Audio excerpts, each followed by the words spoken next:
Welcome back to Brighthelm Recording, ye travelers of the internet. This is Master Barkle with Pillars of Eternity. Last we left off, we were here in the Black Meadows, and we encountered some resistance from some trolls, I believe, or forest stalkers, something like that. So this time we're gonna try to avoid them. And we find zombies. That's a skeleton of a dragon. Ready when you are. So there's something gonna be bigger over here or something.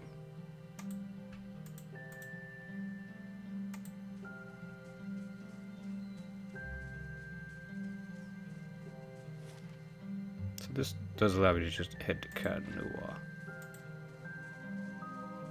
But first, Yeah? I think we got that fire.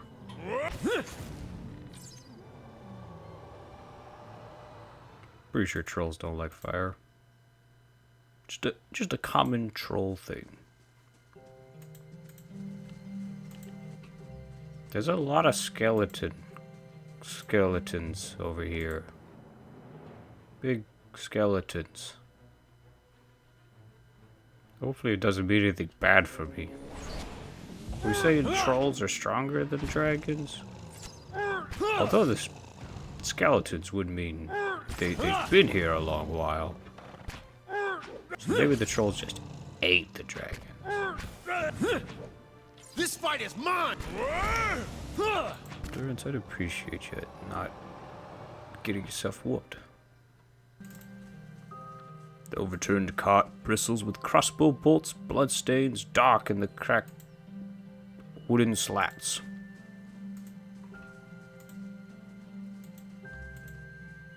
A spare bedroll is laid out in this tent, but there's no other sign of kith. Alright, I forget to loot that guy. So that's 1, 2, 3. 3 dragon skeletons? Did they fight each other? What happened here, huh? Alrighty. Prepare for the tactical genius of Master Barkle. Look at that. We done did it. Good job, Adair. You took it, alright. It hurt, I know. Not a problem. But we beat them.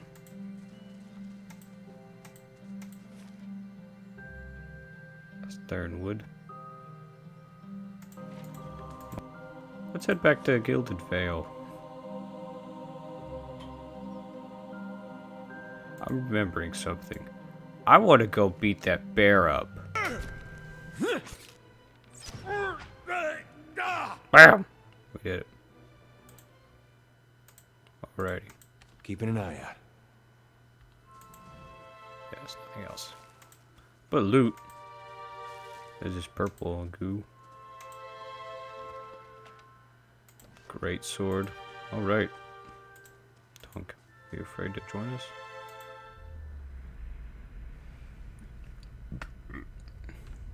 Alright.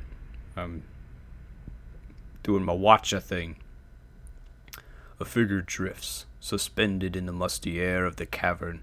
Its form and features blur and twist in cascading ripples of incandescence. You feel its energy eddying about your limbs, filling them with a heavy chill. Reach out to the spirit. Reach out a hand for the spirit. In the moment of contact, you feel as if you have been struck a blow, head reeling as you tumble helplessly into a waiting darkness. Light blooms at the edge of your vision. You feel the sun at your back and the weight of a bow in your hand. You know suddenly that you have come a long way from the Vale, hunting deer, and now you are standing before a cavern, and the darkness extends far into its depths. Even so, your friend strides out before you, his red cloak flapping at his heels. You follow, heart hammering in your chest, as he leads you deeper into the cavern. There is a roar like thunder echoing around you. Fear seizes you, casts you stumbling back towards the exit, towards light and escape. You see a glint of steel, and there is a sudden, terrible flash of agony behind your knee. You scream, stumble, fall. Your thoughts are chaos, lanced through with pain, but in a moment of terrible clarity, you see your friend look back from the mouth of the cavern, his dagger daubed in crimson to match his cloak. And then there is a great dark shape above you, and then there is more pain. The vision recedes, and you are thrown back into yourself with seemingly resentful force. The corpse lies at your feet, and the specter lingers in the span of energy between you both. You feel a sense of questioning, of confusion, of anger. Oh yeah, the guy who was like, hey, be careful of the bear cave. Huh. I met him on the road, your friend. A sudden lashing anger emanates from the spirit. Rage and grief seem to pour from the gleaming figure like smoke. I'll find him. I'll see why he did it. I'm not necessarily going to say I'm going to get vengeance for you. Maybe there was a good reason for it. For a moment, the spirit seems to burn bright, and your head fills with a sickly triumph. The spirit seems to weaken with the force of its own exaltation, growing fainter and fainter until you are alone once more. Hail, traveler. I'd like a room, please. Certainly. You're always welcome. We want that resolve. Deerwood's pride.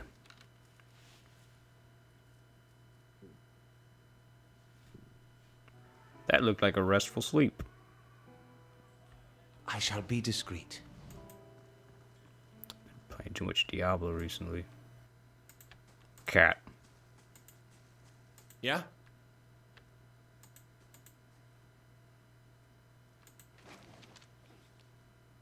Stealing.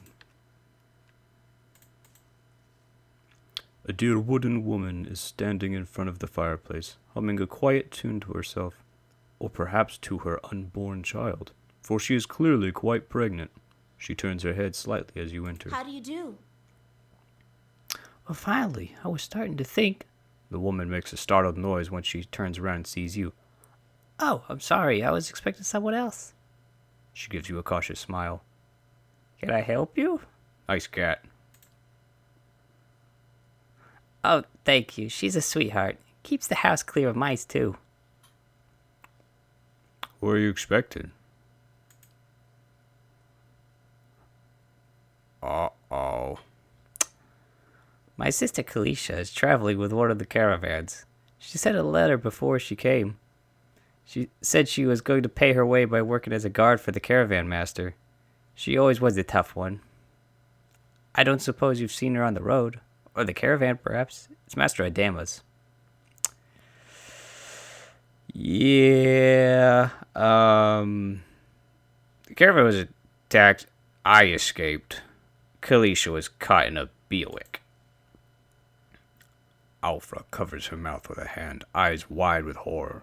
For a few moments she can manage nothing but a strangled, voiceless gasping, her eyes brimming with tears.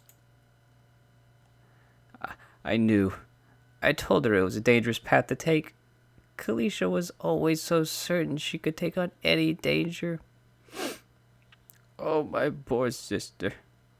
I'm sorry, stranger. I can't believe she's gone. If only I hadn't called her here. If I hadn't written to her, she might still be alive somewhere. Alfra's face crumples and a solitary tear slides down her cheek.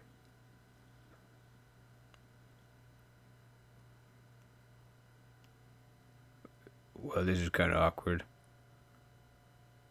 Why did you send for Kalisha?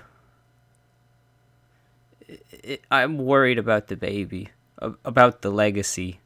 I told Kalisha as much as I could, but all I know is that for a long time now, every child born in Gilded Vale has been soulless. empty.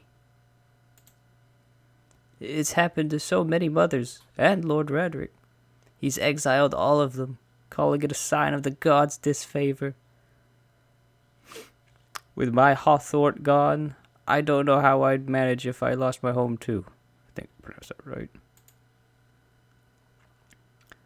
I hoped Kalisha could help me. They say Ranga, the old midwife, knows a way to prevent a child being hollowborn, but she moved to Anslug's campus 2 seasons ago. The journey's too far from me.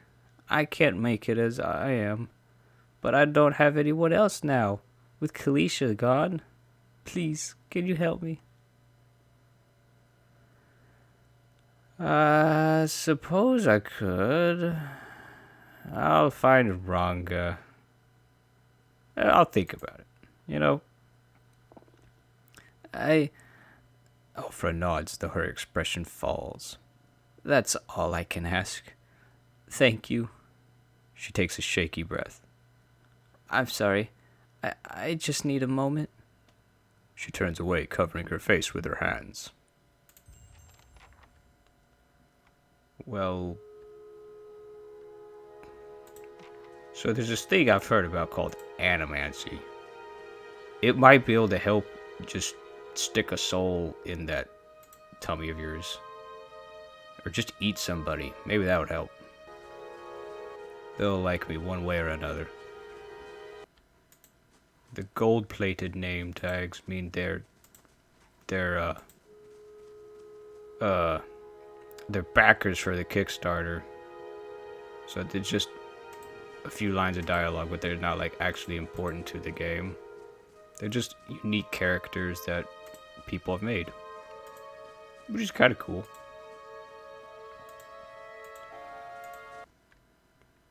Ingrid.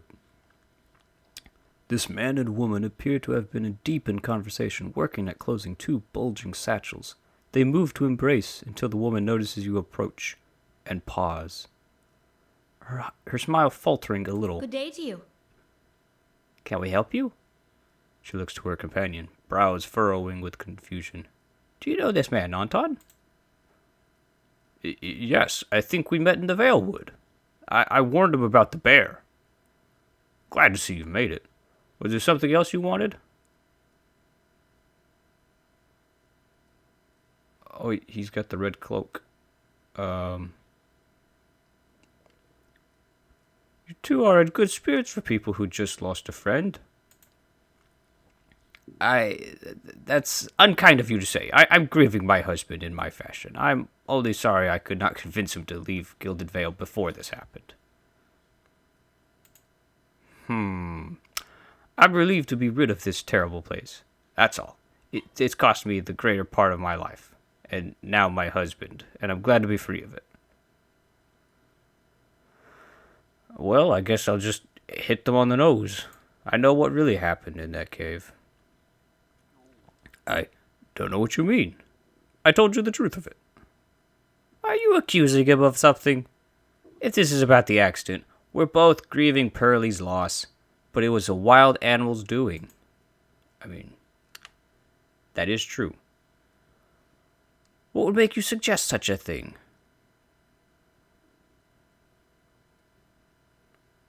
Should I be blunt with them? Why did you do it?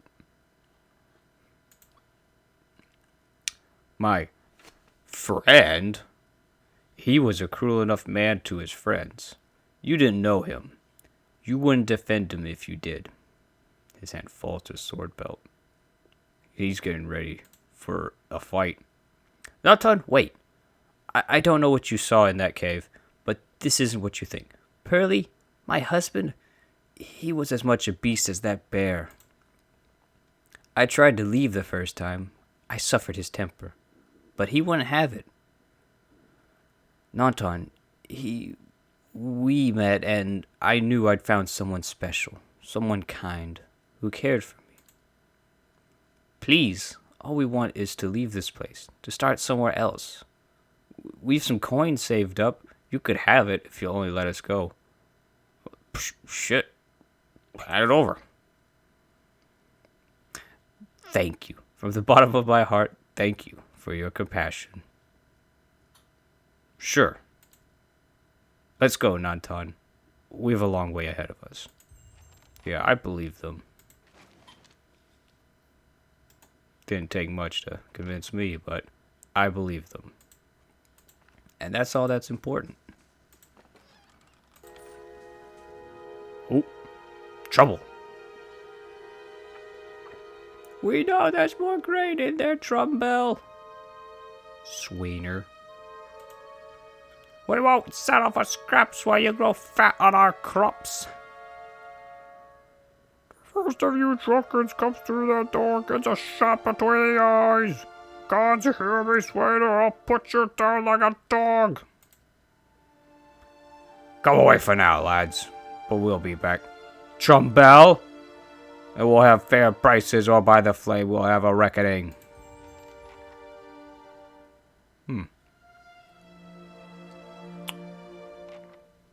Guessing the farmers aren't too pleased with the miller, maybe? But windmills seen better days. An elfin man stands before you, his relatively stocky build suggesting a life of labor. His face is pale and drawn, and his eyes wide. Behind him, a younger man and a woman exchange worried glances. The miller raises a club as you enter. Get back if you value your life. Put that down before you get yourself hurt. I mean it. I won't have Swainer and his lackeys threatening me in my own mill. I'm definitely not the guy here. I don't like being threatened. No. My name is Rollen Tallstag. You picked a bad time to come visiting. Gilded Vale's had all its shine scraped off, just like a big dung heap now, and Swainer thinks he's king of it. They're all of them mad. What was all that ruckus about, eh? Where to begin? Swainer's whipped them up into a froth, going on about the grain stores. Claims I've hidden away most of it. All I do with the grain is sell it. I can't create it out of thin air, and I can't hand it out for free.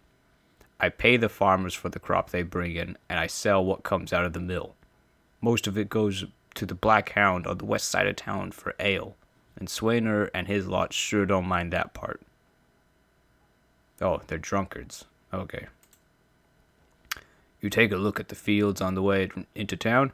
The crop's blighted, and most of what I'm getting from the farmers. It's gone off, rotted through.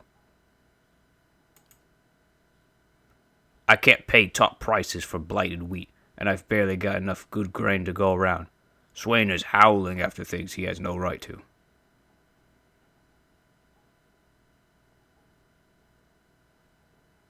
Why would I accuse him of lying?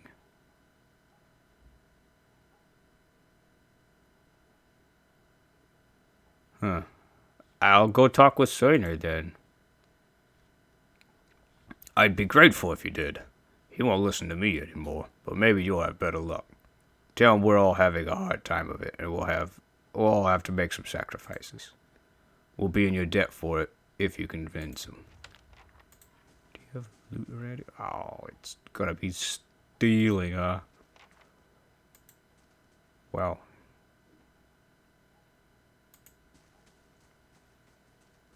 They were ready for a fight. I like how this is turning just fine and dandy. Hey, there they are. Swainer, I called it. Good day to you. Don't know who you are, and don't much care. Keep walking. We're not here to chat with foreigners. Careful. Looks like they've cut from the same cloth as those rowdies who attacked me. Smells like it, too. I saw you outside of the mill. What was that about? Well, someone fancies themselves a meddler, eh? What's that about? It's about Trumbell thinking he's king of the town on account of he's got the mill to his name. So we got two proclaimed kings of towns. He proclaims you king of town, and you proclaim him king of town, huh? Well, tell me, who's the real king here? The dwarf's jowls quiver with rage. It's about him barely giving us anything for the wheat we bring him. and then cutting our purses when we need to buy grain. It's about farmers going hungry while some bastard gets rich off their crops. That's what it's fucking about. Now shove off. What are you doing in here then? What's it look like? Drinking till I forget how much I want to put a pitchfork through Trumbell's face. Trumbell says you've been threatening his family.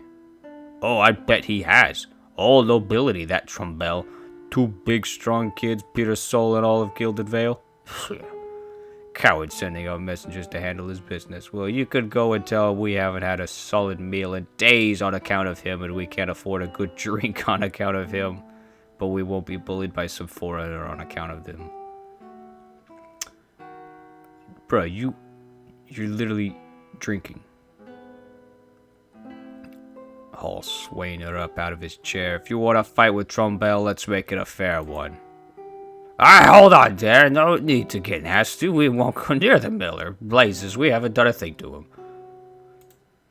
We're just hungry, is all. And looks like that isn't changing. We'll decide with that rotten bastard. You go right ahead. You and this whole fucking town. Yeah, you learned your lesson. Let's tell him. Yeah, he won't be a problem anymore. And if he does, I'll give him a knuckle sandwich.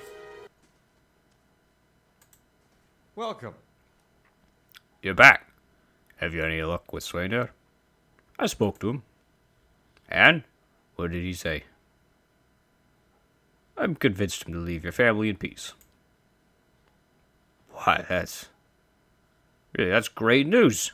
I wasn't sure you'd get through to him. They're out of their minds with drink half the time. I owe you a great debt. Here. Puts a coin purse from his hip, pushes it towards you. Today's earnings. To show you my appreciation. And you can be sure I'll let everyone know what you've done for me.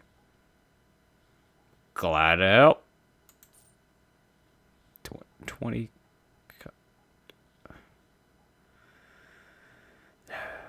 Now we stand a chance of getting through the year. All thanks to you. Safe travels, friend. Measly coins. It's a nice looking forge you got there. Got a lot of stuff just hanging on racks everywhere. All freshly oiled, I hope. To a tunnel. This Amawa man is of an impressive build. Towering above the countertop, his skin is the dusky blue of the deeper oceans, and his thick arms boast cord and muscle. Small ears frame a square-jawed face, coated in smeared soot and arcing black tattoos alike. He offers you a broad smile. Welcome. You're the first new face I've seen in quite some time. What can I do for you? Is this your shop? That it is. Been here on nearly 20 years. Seen all manner of things over the years, good luck and bad. Tuatanu glances at the guard standing watch along the wall. But the Black Hammer Smithery remains. What do you have here? You come to us at a strange time, I'm afraid. The stock's not what it used to be, but we find weapons and armor to offer yet. All forged right here at the Black Hammer. What do you mean, a strange time? We just don't have the supplies. Been expecting the next delivery for near on a week now. Haven't even seen a sign of it. Have to expect they were hit by bandits. The road out east is crawling with them. All my workers ran off with the wagon themselves. Maybe to make some coin. As if that lot would dare. He's right about the bandits.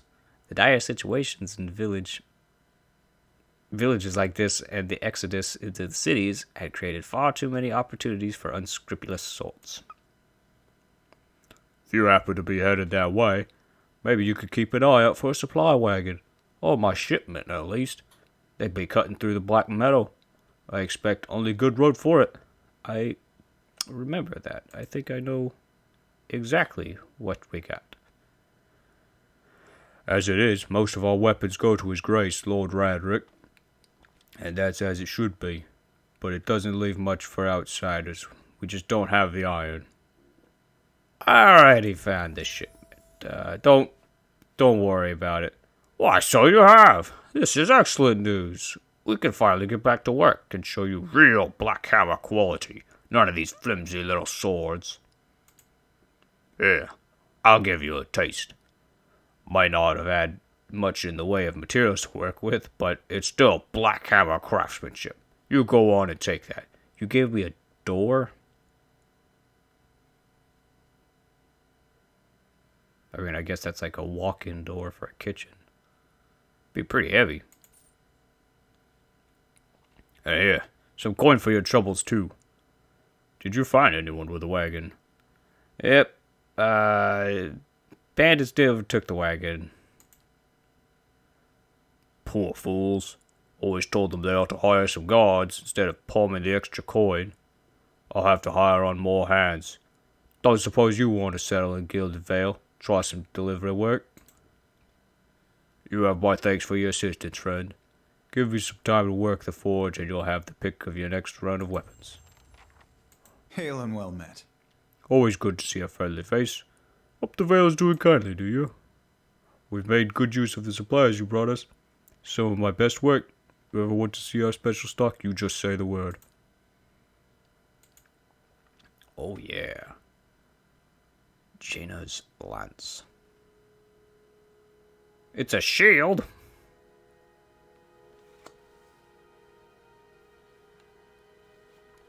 Hold wall.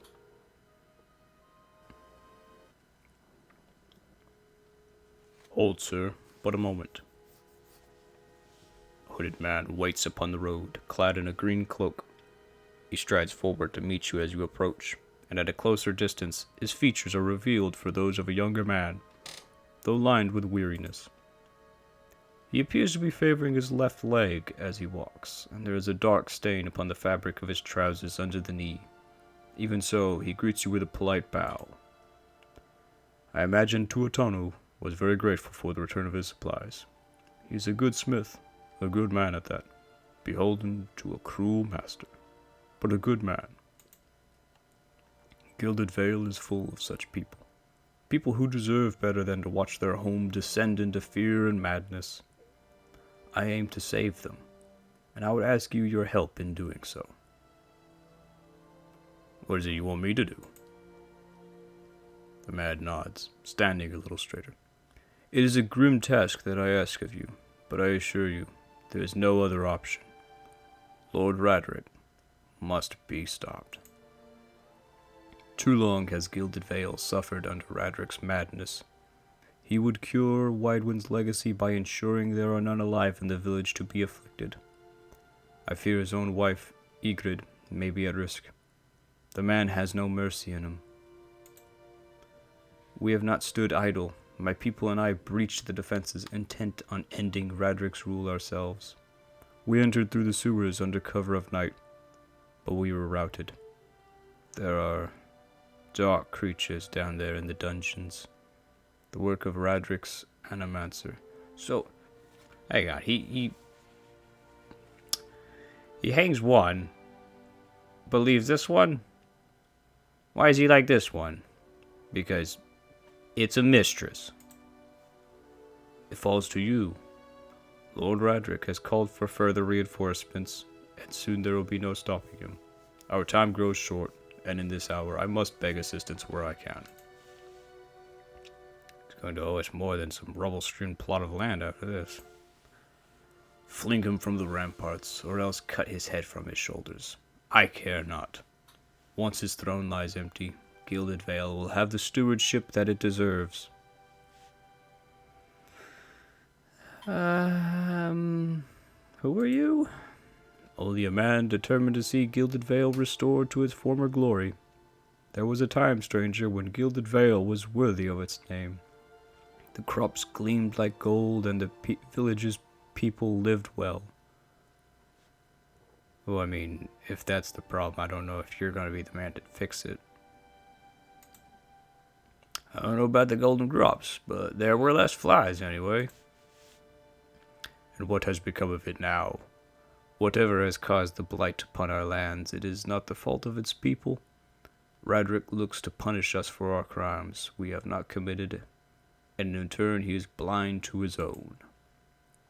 I am not, and he will pay for what he has done. I swear it by the flame. I'd rather not get involved, honestly. This seems like politics and all that. I see. Well, perhaps you will change your mind once you realize that you are not exempt from Radrick's excesses. When you witness the depth of his crimes. I must gather my ally. The hold lies due east, past the Sternwood. I have ears there and will await word of some change. In the happy event that you should change your mind, perhaps we will meet again. Maybe.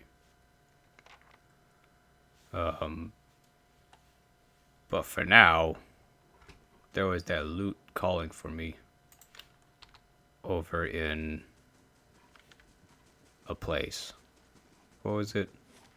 Valewood. Yeah. Scale the wall. Climb up yourself. Nope. Use a grappling hook. Now climb to the top. Easy. Oh yeah, Fulvano's gloves of dexterity +2. Got a scrawled letter. I do not think you will ever see this, but you were right, Fulvano. We should have journeyed south together and been safer for it. I would tolerate all the gloating in the world if I might live to hear it. I have put myself out of reach of the beasts circling below, but I am done for all the same. I do not think I will rise again. Whoever finds this, pray for me. Perhaps in the next life I shall be a trapper of wolves. Huh. Okay. Interesting. Hello there. Egdrain. Two villagers stand by one of the tide pools. They are breathing harshly, clearly winded, and look up nervously as you approach. If you're here to fish, as we were, stranger, you'll want to avoid the compass proper. Points to the southeast. So over this way. A lot of ships wind up spread across the rocks here, so we didn't think much of the wreckage until we heard something. Terrible noise. I thought maybe it was a survivor, but he wasn't alive. Moving, but not truly alive. It was awful. What do you mean? What did you see? Corpses. Walking corpses. We don't want any part of it. Whatever the cause might be, we can find something in these tide pools. And then we're headed straight home. Okay. Very well. Good tidings to you. Wait, did you hear that? Some blood coming. Those aren't corpses. Them Zalrip. Gosh, what a mess. Thank you for your help, stranger. Ooh, amethyst. Not a problem. I just stripped her. Those dragon skulls? I would think the Zalrip are camped out over here then.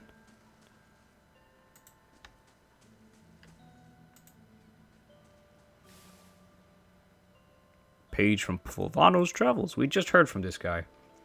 I met a helpful dear wooden woman walking in Gilded Vale. She was an invaluable guide during my time in that sorry village. I'd agreed to accompany some part of the way towards Anslug's compass. We parted ways in the wilds known as Margren's Fork, but I gave her my amulet so that she might remember me fondly. Perhaps I will return to these lands someday after all. So there's some woman in Gilded Vale with a Fulvano's amulet?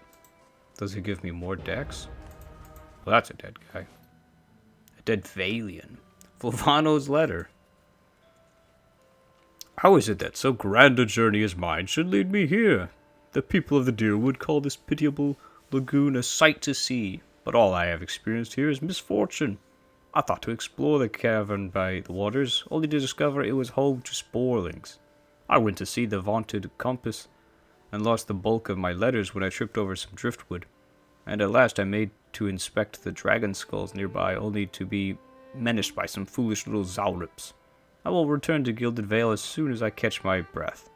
At least the Zalrips do not appear to have followed. It would appear they followed. So, Valian? Is that Is that like a nation? I don't think that was a people. That's how it's. Old Valia. Page from Fulvano's travels. I'm guessing Fulvano was big down here. While traveling west towards Gilded Vale, I encountered a fellow traveler of some considerable intelligence. Well, okay, and we engaged in pleasant conversation. It came to light that the poor fellow had the most execrable pair of boots upon him. I gave him one of my spare sets that he might better appreciate Valian craftsmanship. May they serve him well, for he said he intended to cross the wilderness known as the Black Meadow. I cannot imagine it is a pleasant place. Huh.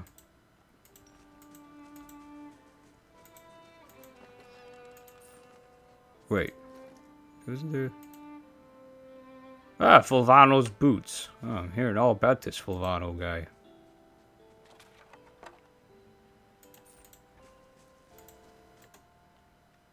After several days' journey, it seems as it is time at least to part ways with my traveling companion from New Haelmar. A pity we could not see the compass together, but perhaps we will have a time in Garen's grasp. I have given him my gloves for safekeeping, for I will hardly need them in such fine weather. Oh no, that guy. Yeah, he's okay. So, ahoy there! Ahoy! Hello. Ponamu Birdscord. Kind of you to stop and speak, my western friend. And Amala stands before you, his hair matted and once bright clothes in ruins. Equally ruined in his face, a hatching of thin scars crossed by broader wounds. Haven't seen another kith since my ship went down. I don't suppose you are looking to lighten your purse. What are you selling? The ship's cargo, goods from the Deadfire, a few personal trinkets, all of the highest quality. I wouldn't sell them, but without coin how am I to return to my homeland? Sure, let's see your wares. Ah, Fulvano's blunderbuss. Maybe I'll come back and do it. Ah, hey, there's Ronga. You find yourself facing a towering Amalwa woman. Her skin is the warm gold brown of a dying sunset, with pale fish-white patches at throat and hands. Wavy red-brown hair pulled into tight braids around a stripe of bare skin that follows the curve of her skull, flows down her broad shoulders. Oh, jeez. Gods keep you. She regards you calmly, evidently unsurprised to find you here at the edge of her camp by the water. Have you come for medicines and craftworks, or to share the fire? She gestures to the large cauldron nearby. Alfred sent me. Ah, more of Lord Radric's frightened flock. I know what she's speaking of. I imagine she's somewhat desperate, sending you out here for her. She gave you payment, I expect. Whatever it is, you keep it. I don't need coin. I need you to do something for me instead. There is a Zaurip tribe to the northeast, led by one of their priests. Tana was exiled from there some time ago, and their scouts still lurk about this place, waiting for an opportunity to end his life.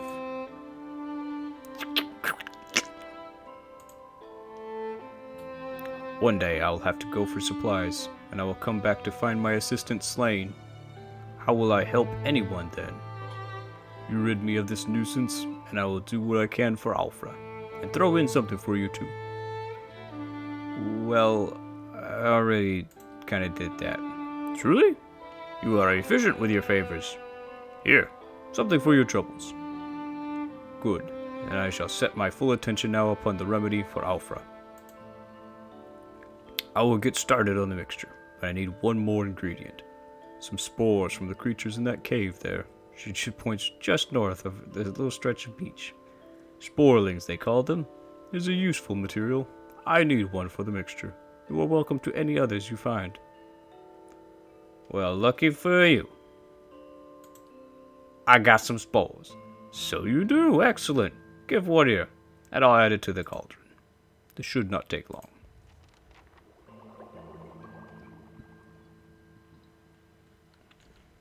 The mixture is ready. Take this to Alfra. Tell her to drink it before bed as it induces sleep. She should find herself more energetic in the mornings. Tell her to eat more fish and cheese. The potion will sustain a healthy appetite, grant her strength. She's a rather frail woman from what I remember of her. Sure, I'll take it to her. You know, of course, that this will not cure the legacy. I can tend to ailments of the body, but not afflictions of the soul. Certainly not ones inflicted by the gods. I have explained this, but people will believe as they like. So let her believe. Perhaps that will help. Faith is a powerful thing. In the meantime, she will feel much improved, and if her child should not be claimed by the legacy, then it will be born healthy. That I promise. Fine, I'll be going. I have done what I can, as I promised. Tell Alfra I wish her well. Very well. We shall do that. Hello. Oh, you're back. I did not think you'd be returning. What is it? I've brought you Ronga's remedy. You did. You really did it. Oh, bless you. Bless you. I don't know what to say. I can't thank you enough. Glad to be of assistance. Here, take this. I was going to use it to pay Ronga with, but you can have it. Man, these freaking farmers. Thank you again. I'll take this before I settle into bed. Perhaps I'll finally rest easy. Are you the one with Fulano's stuff? Well, that's all we have time for today. I enjoyed being here in Gilded Vale, helping people out. The Smithery, Alfra, and Trumbell. I think this was a good place to stop it just before dungeon delving. We'll get to that next time. Every man must decide whether he will walk in the light of creative altruism or in the darkness of destructive selfishness. This is Master Barkle from Bryum Recording, signing off.